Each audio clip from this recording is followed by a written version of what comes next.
em Salmos. Nós estamos estudando os Salmos de Lamento.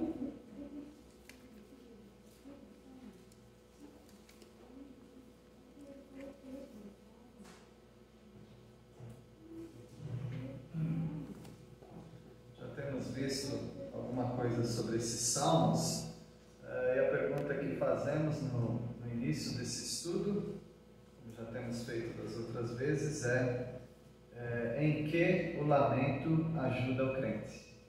Será que vale a pena lamentar? Em que o lamento ajuda o crente?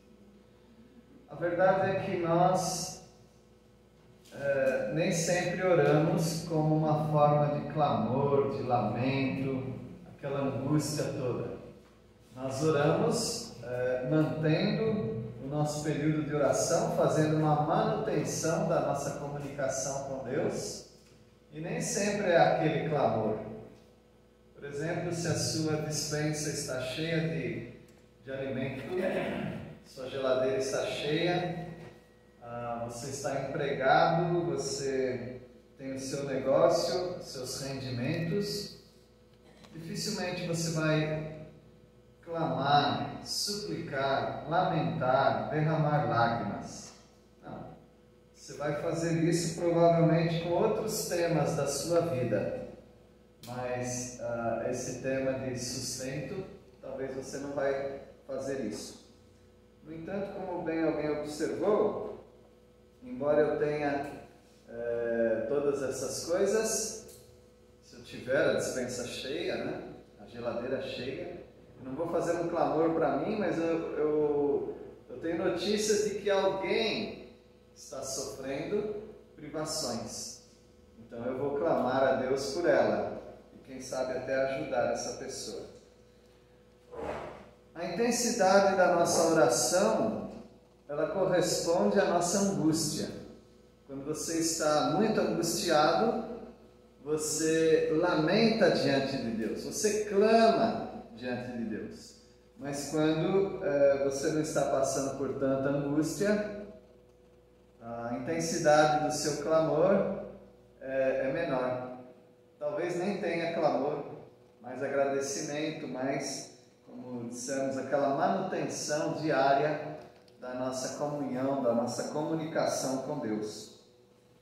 Só que ao ler os Salmos, ou quando lemos os Salmos, mesmo que nós não estejamos com aquela angústia no nosso coração, nós começamos a ganhar uma dimensão do que é clamar.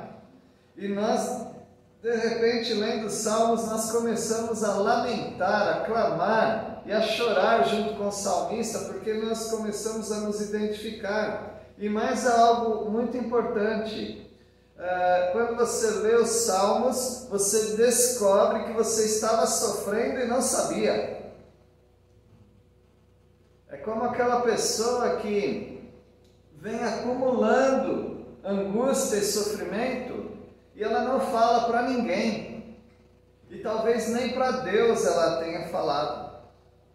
Mas quando ela lê os Salmos, ela compreende que há salmos de lamentos, há muita lamentação em Salmo, ou nos Salmos, de tal maneira que ao identificarmos com esses lamentos, nós começamos a descobrir que nós estávamos sofrendo. E nós não clamávamos como nós deveríamos a Deus. Então eu acho que o lamento, ou esses salmos de lamento, eles ajudam o crente a pensar seriamente na sua vida espiritual. Algumas pessoas, elas surtam. Já viram esse termo, né? Parece que é uma pessoa tão boazinha, tão calma, e de repente no trabalho ela explode, começa a gritar com todo mundo, começa a maltratar, ou se é uma pessoa mais passiva, do nada começa a chorar. Por que acontecem essas coisas? Eu não sei tudo sobre as pessoas, mas provavelmente essas pessoas vêm acumulando uma carga emocional na vida delas muito grande. Sem poder falar, ou não querendo realmente falar.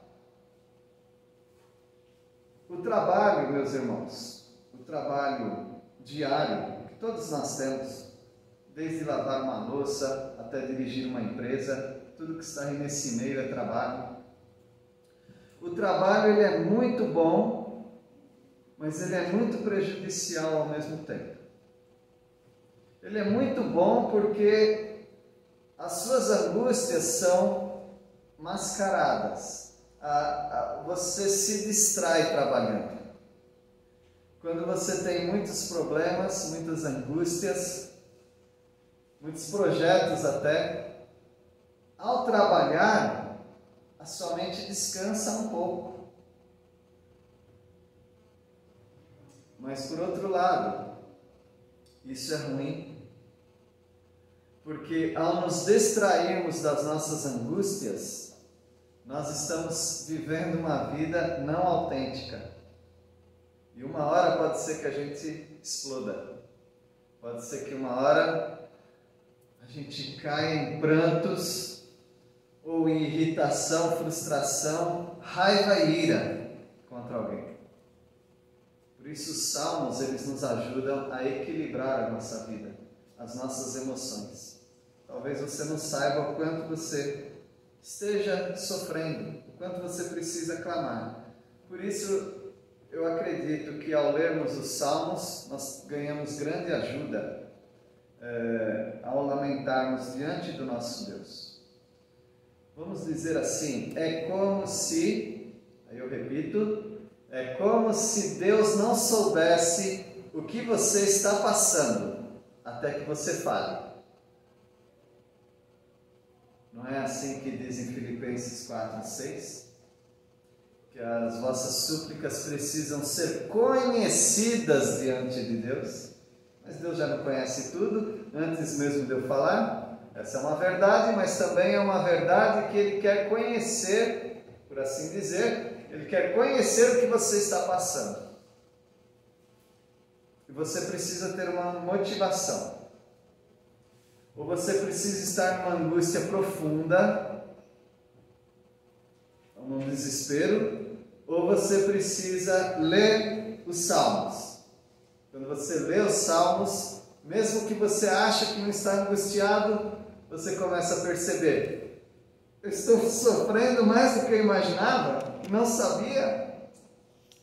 Então esse é um exercício para você e para mim, ler os salmos de lamento. Então vamos continuar, porque é um estudo que já vem de outros tempos aí, em que o lamento ajuda o crente a comparar o povo de Deus com os incrédulos. Quando você para lamentar diante de Deus, você passa a notar também que há uma diferença entre nós e os incrédulos. Os incrédulos não clamam, os incrédulos reclamam. Mas nós, os crentes, passamos a clamar ao Senhor. Vamos ler o Salmo 28. Eu vou ler o Salmo 28, os primeiros 3 versículos. Salmo 28, versículo 1. A ti clamo, ó Senhor, rocha minha, não sejas surdo para comigo, para que não suceda, se te calares acerca de mim, seja eu semelhante aos que descem a cova. Ouve-me as vozes súplices, quando a ti clamar por socorro, quando erguer as mãos para o santuário. Não me arrastes com os ímpios, com os que praticam iniquidade, os que falam de paz ao seu próximo, porém no coração tem perversidade. Quando nós oramos a Deus, nós começamos a nos comparar com o mundo e nós descobrimos que nós não podemos ser igual ao mundo, porque o mundo está sempre falando de paz, mas tem coração perverso. Como nós descobrimos isso? Como que nós sentimos vontade de clamar a Deus quando nós lemos salmos de lamento, como esse daqui? O lamento também nos ajuda a levar a mais profunda dor do nosso coração a Deus. Talvez você não saiba que seu coração está dolorido, até você ler salmos como este. Salmo 38, versículo 1. Salmo 38, versículo 1. Não me repreendas, Senhor, na tua ira, nem me castigues no teu furor. Nós aprendemos nesse salmo que o salmista está realmente sofrendo e lamentando diante de Deus, por causa de algo errado que ele fez. Não importa se você está sofrendo porque perdeu um ente querido, ou se você está sofrendo porque você fez alguma coisa errada, pecou contra Deus, contra pessoas, não importa. Deus ouve tanto um quanto o outro clamor. Deus sempre ouve. E nesse salmo nós descobrimos que o salmista está realmente lamentando pelo seu pecado. Veja o versículo 3, Salmo 38, 3. Não há parte sã na minha carne por causa da tua indignação, não há saúde nos meus ossos por causa do meu pecado. Eu estou continuando. Pois já se elevam acima de minha cabeça as minhas iniquidades, como fardos pesados excedem as minhas forças. Tornam-se infectas e purulentas as minhas chagas por causa da minha loucura. Sinto-me encurvado e sobremodo abatido, ando de luto o dia todo. Ardem-me os lombos, as cinturas, né? E não há parte sã na minha carne. Estou aflito e muito quebrantado. Dou gemidos por efeito do desassossego do meu coração. Na tua presença, Senhor, estão os meus desejos todos, e a minha ansiedade não te é oculta. Ao ler um salmo desse, até aquele que está bem começa a se sentir angustiado. Porque Deus quer trazer-nos aos pés dele. E nós, como seres humanos, muitas vezes estamos aos pés de Deus só quando nós estamos encurvados. Fora isso, nós estamos bem eretos, bem erguidos, bem distantes do chão. E aí nós não conseguimos entender o que é lamentar diante de Deus. É levar a sua dor. Versículo 17 também, Salmo 38, 17. Pois estou prestes a tropeçar, a minha dor está sempre perante mim. Confesso a minha iniquidade, suporto tristeza por causa do meu pecado. No caso era pecado, mas pode ser outra coisa. Pode ser uma angústia que você está passando por alguma frustração, porque alguém está te maltratando. Talvez a sua angústia é porque o seu projeto não se realiza, nunca parece. Talvez você esteja angustiado porque a sua saúde está debilitada e não há previsão de quando você conseguirá resolver esse seu problema de saúde. Tem muitas angústias que estão no nosso coração. Mas nós só paramos para pensar na angústia quando nós lemos salmos desse tipo. Por isso é bom ler os salmos de lamento. Versículo 21 também. Não me desampares, Senhor, Deus meu, não te ausentes de mim, apressa-te em socorrer-me, Senhor, salvação minha. Esse é o salmista chorão, esse é o salmista que está lamentando. Mas Deus não fica aborrecido com isso, não. Deus gosta que você clama a Ele. Qual angústia você está carregando nesses dias? Eu tenho as minhas. E tem alguma angústia minha que está sendo repetida diante de Deus. Estou levando essa dor constantemente. É uma dor íntima, está aqui. Eu quero levar para Ele, quero continuar levando para Ele até eu entender que Ele já me deu uma resposta. Por enquanto ainda não veio não. Mas eu estou clamando. Mas não faz mal para o seu emocional? Já vem aquelas histórias, né? já vem aquelas histórias de se proteger o seu emocional, ganhar autoestima. Tem alguém que inventou essa história, foi Lúcifer. Lúcifer que não queria ficar embaixo, sempre em cima. E assim tem sido a humanidade, assim tem sido as pessoas, de toda maneira fugir de sofrimento para exaltar a si mesmo, fazendo de si próprio o seu Deus. Mas quando nós olhamos a palavra do Senhor, nós vemos chorões, nós vemos pessoas clamando, lamentando. Puxa, mas eles tinham tantos problemas. Não, é igualzinho você, só que eles pensavam mais nos problemas. Nós nos anestesiamos mais com os nossos problemas. Como que nós nos anestesiamos? Nós temos mais coisas do que eles para nos distrair.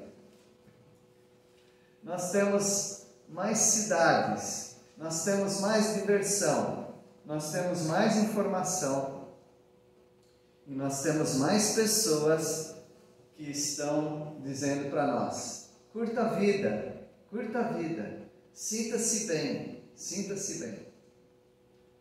Mas aqueles salmistas, aqueles profetas, aqueles patriarcas, eles sabiam curtir um sofrimento, porque eles pensavam na vida, eles pensavam naquilo que realmente interessava na vida, e por isso eles estavam sempre chorando diante do Senhor.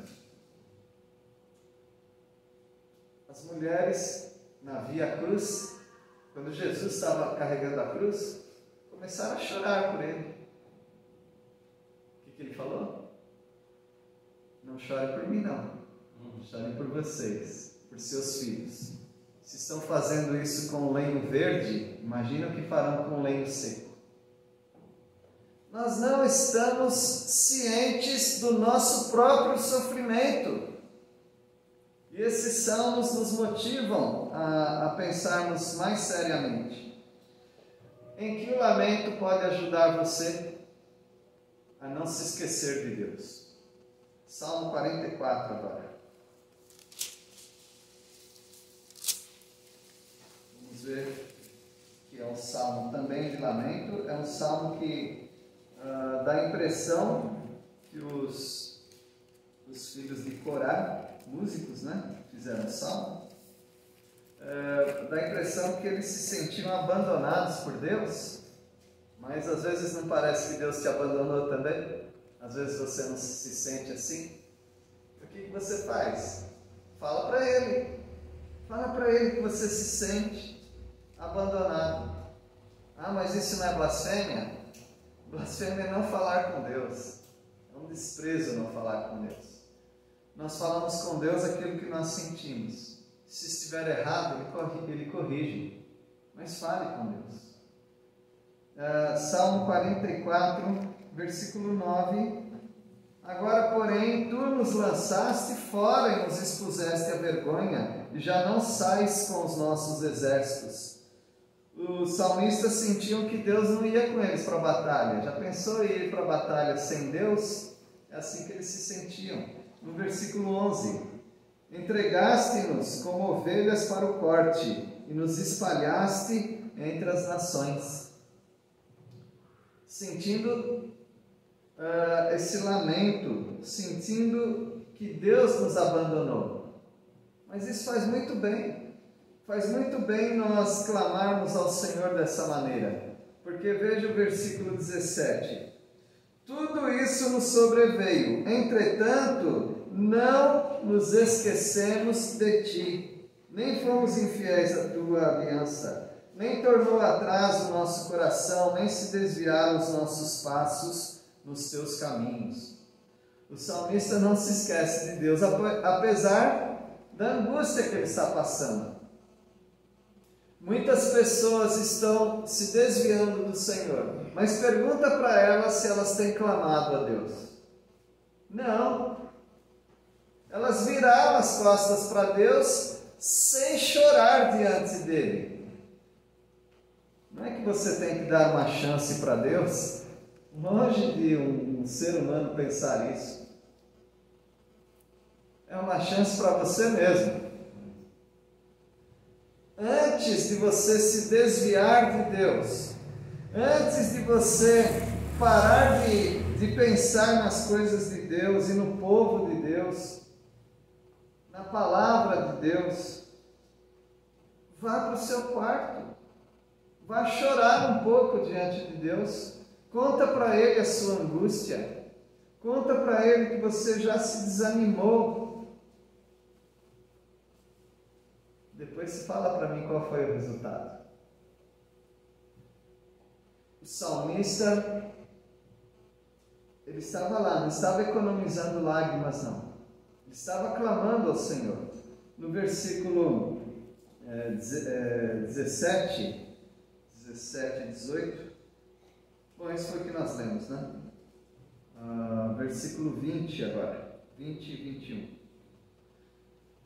Se tivéssemos esquecido o nome do nosso Deus, ou tivéssemos estendido as mãos a Deus estranho, porventura não teria atinado Deus, Ele que conhece os segredos dos corações? Se você se desviar de Deus, Deus vai saber. Deus sabe. Você não percebe quando alguém começa a te dar um gelo? Você não começa a perceber quando alguém não quer mais falar com você? Você não percebe quando alguém começa a ter atitudes de indiferença para com você? Você percebe, não percebe? Você acha que Deus não saberia quando você está desviando dele? Ele sabe.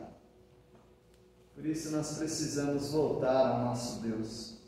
Se nós nos esquecermos dele, ele vai saber. Então, o lamento ajuda o crente a pensar na vida espiritual, a pensar no seu próprio sofrimento. Versículo 23. Desperta, porque dorme, Senhor. Desperta, não nos rejeites para sempre. Por que escondes a face e te esqueces da nossa miséria e da nossa opressão? Pois a nossa alma está abatida até o pó, e o nosso corpo como que pegado no chão. Levanta-te para socorrer-nos e resgata-nos por amor da tua bondade. Me lembro que alguém estava sofrendo e começou a falar um monte de bobagem contra Deus. Alguém falou, não fala isso, não fala isso. Não, deixa falar. Deixa falar.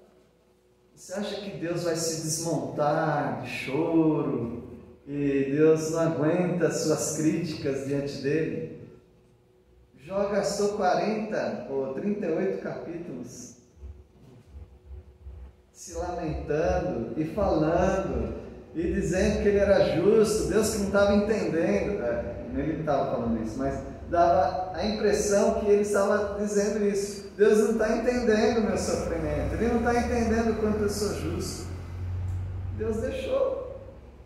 Deus deixou. Ele falou, Jó disse, se tivesse um tribunal aqui, onde eu pudesse expor as minhas razões a Deus, Deus só ouvindo, os amigos falando também um monte de coisa errada, Deus deixando, mas Deus aparece.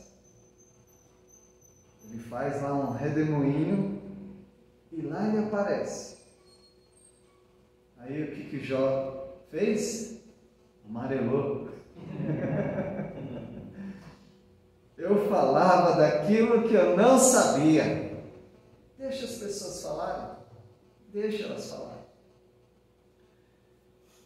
É melhor que elas falem.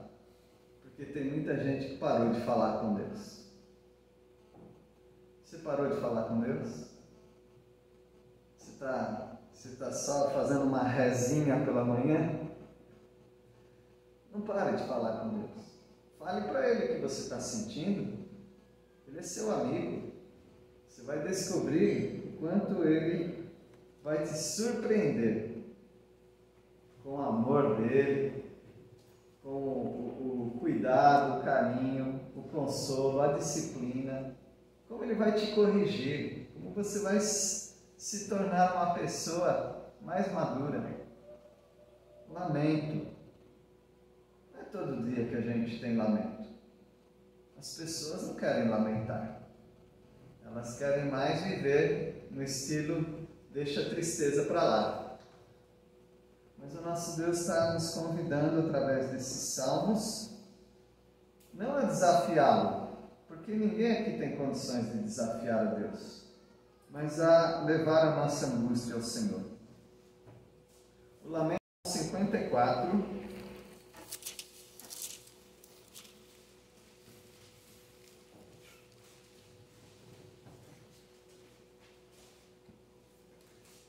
Ultimamente nós estamos vivendo uma situação em que pessoas estão acusando umas às outras. Uns estão acusando o outro de não valorizar a vida. Será que nós temos condições de julgar as pessoas? Porque eu não conheço ninguém que não valorize a sua própria vida. Eu já descobri até que... Não descobri, não é? Eu já vi ensaios. Ensaios são pensamentos soltos que levam as pessoas a pensarem. Que as pessoas que tiram a sua própria vida, não é porque elas não valorizaram a vida, mas porque elas valorizaram demais a sua própria vida. Tiraram a sua vida para não passar vergonha. Tiraram a sua vida para não enfrentar os problemas da vida. Tiraram a sua própria vida porque não quiseram enfrentar tamanha angústia. E como Satanás quem dirige as pessoas que tiram sua própria vida, ele confunde as mentes a tal ponto de pessoas que pensam que ao valorizar a sua própria vida tem que tirar a sua vida, porque está sendo muito machucado nessa vida. Então o ser humano é confuso, muito confuso. Nesses tempos nós estamos valorizando a vida ou não? Por exemplo, ao estarmos aqui nessa igreja, algumas pessoas que souberem diriam que você não valoriza a vida. Não é mesmo? Mas quando você vai ao supermercado com mais gente do que tem aqui, você está valorizando a vida. Você está comprando alimento. Mas aqui você está buscando alimento também. Mas não tem outra forma de buscar alimento? Então nós ficaríamos aqui numa discussão sem fim. O que é valorizar, o que não é valorizar a vida. Mas eu tenho certeza que todas as pessoas normais valorizam sua vida até mais do que deveriam valorizar. Lá em Efésios, o apóstolo Paulo, ensinando sobre o casamento, ele diz que o marido tem que cuidar da esposa como se fosse a sua própria carne. Por quê? Ninguém maltrata a sua própria carne. É o que ele diz. Então eu tenho certeza que ninguém, em sã consciência, com a cabeça boa, vai maltratar sua própria carne. Mas às vezes, meus irmãos, às vezes nós temos que confiar em Deus e simplesmente dizer: eu não posso controlar essa situação, mas eu ainda quero falar de Jesus para as pessoas. Porque há 14 meses, algumas pessoas não estão ouvindo de Jesus porque nós nos trancamos em nós mesmos. Agora é interessante, porque havia muitas outras pessoas em outras épocas que passaram situações difíceis. Por exemplo, ainda hoje, no passado e ainda hoje, há pessoas que trabalham diariamente no meio dos leprosos. Chegam a abraçar os leprosos. Em 1918, pessoas cuidaram daqueles na gripe espanhola. Estavam lá os crentes cuidando. Na Reforma, o próprio Lutero disse para nós não esquecermos daqueles que estavam sofrendo com a peste negra. E os crentes estavam no meio deles. mas nós, com todos os cuidados, com alguém distante 3 metros de nós não podemos falar de Jesus para essas pessoas, mesmo que algumas delas estariam dispostas a nos receber em casa. Elas não estão com medo de morrer, mas talvez nós estejamos. Nós não deveríamos pensar um pouquinho mais sobre isso? Nós não deveríamos pensar um pouco mais sobre o que é valorizar a vida? Quando Michelangelo estava pintando aquela Capela Sistina, lá pendurado naqueles andaimes e pintando aquele teto, alguém de baixo disse: mas você vai gastar a vida toda fazendo isso. E ele disse: para que mais serve a vida? Meus irmãos, as pessoas que saem para lugares perigosos, que saem para não voltar mais, elas estão dizendo a mesma coisa. Para que serve a vida se não for para isso? Nós temos a grande oportunidade de dar um testemunho. Porque há pessoas, como médicos, enfermeiros, faxineiros de hospital, que estão diariamente com essa doença aí. Mas elas estão fazendo aquilo ou para o seu próprio sustento, mas também por uma vocação de cuidar das pessoas sofredoras. Que história vão escrever sobre os crentes de 2020 e 2021? Já pensamos nisso? O que poderia acontecer conosco? Nós morremos? Nós valorizamos a vida? Vamos ler os Salmos 54, os primeiros versículos. Esse salmista aqui é Davi, né? O salmista não é que ele não ama a vida, ele ama a vida.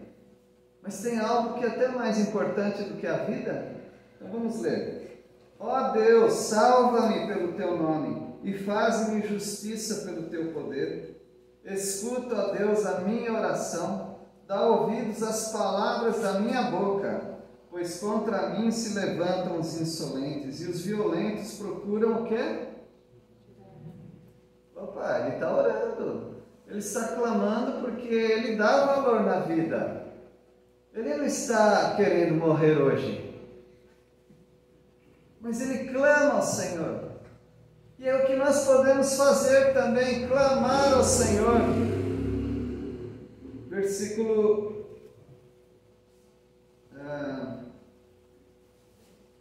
4. Eis que Deus é o meu ajudador, o Senhor é quem me sustenta. O quê? A vida. A minha alma ou a vida. Quem sustenta, quem cuida é Deus. Não são seus protocolos, não são seus cuidados. Quem cuida é Deus. E quem tira é Deus também. Eu ficaria muito triste se eu pegasse uma doença, por exemplo, e morresse. Como que eu ia ficar triste? É que tem a eternidade, né? Mas se nesses 14 meses pessoas não ouviram Jesus, querendo ouvir, mas eu fiquei com medo, me poupando. E no final, mesmo me poupando, pego a doença e morro. Então, poupar a vida é dizer que a nossa vida é mais importante do que o propósito de Deus para nós nesta vida.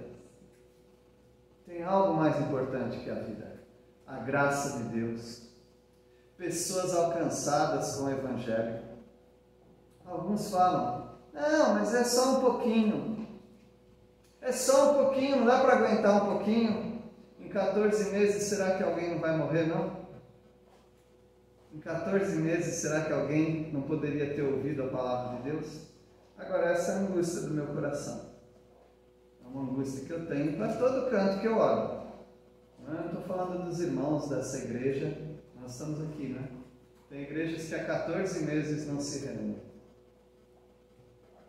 Se elas não se reúnem, também elas não evangelizam, né? algumas associações não têm mais trabalho.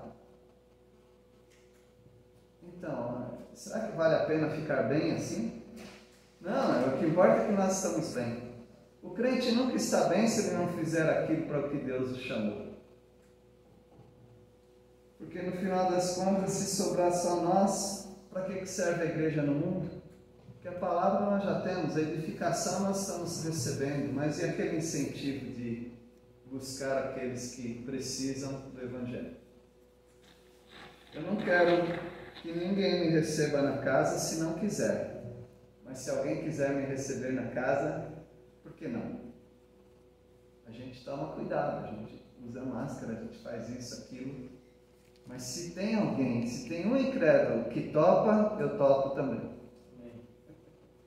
Meus irmãos, vamos pensar na nossa vida, mas nós já estamos salvos. Vamos pensar na vida daqueles que não estão salvos. Que Deus os abençoe grandemente, que o Senhor mostre para você como você tem que agir em época de chamada pandemia. Deus os abençoe. Nós vamos cantar, depois nós vamos encerrar com uma oração. Enquanto vem aqui para tocar, alguém tem algum pedido de oração?